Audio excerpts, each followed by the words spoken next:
Once upon a time, there lived a very wise man. He was the mayor of a local village.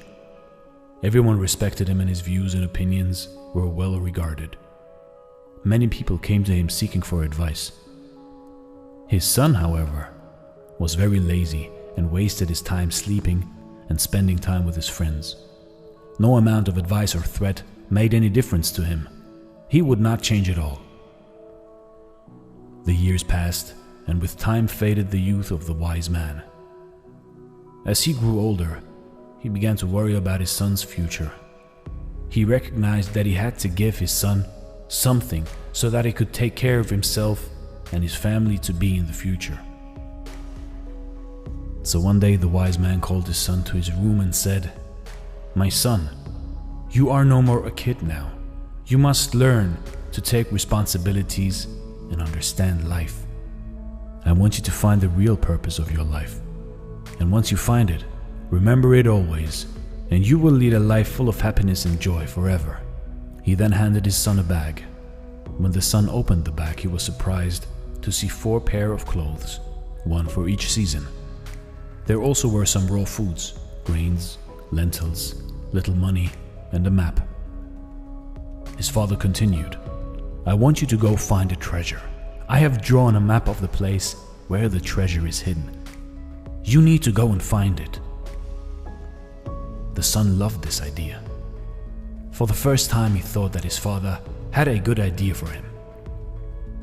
So the next day, he eagerly set out on a journey to find the treasure.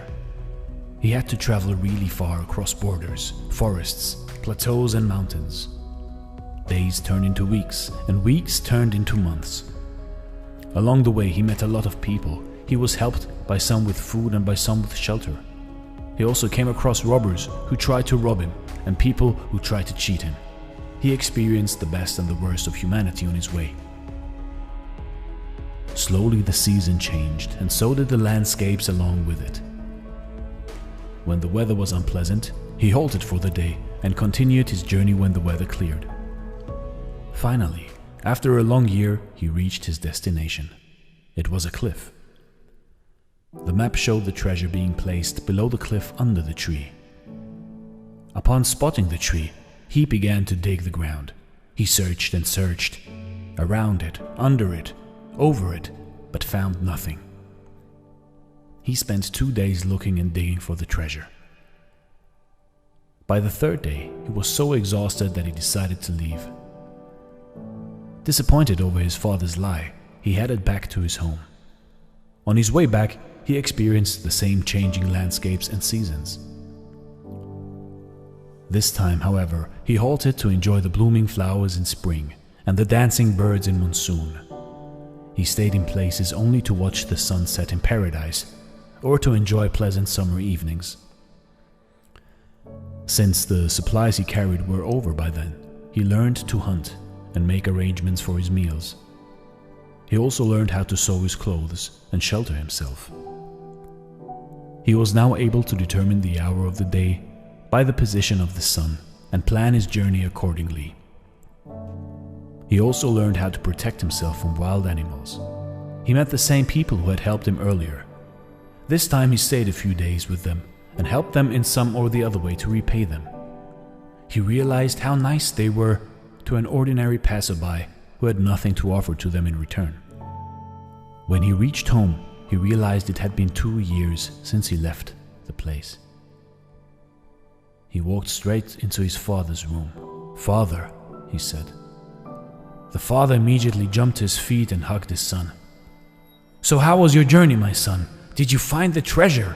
he asked. "The journey was fascinating, father, but forgive me, for I wasn't able to find the treasure. Maybe somebody took it before I reached." He surprised himself by what he just said. He wasn't angry at his father. Instead, he was asking for forgiveness. "There wasn't any treasure in the first place, my son," the father answered, smiling. "But why did you send me to find it then?" the son asked.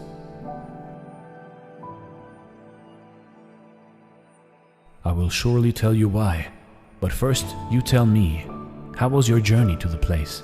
Did you enjoy it?" Of course not, Father.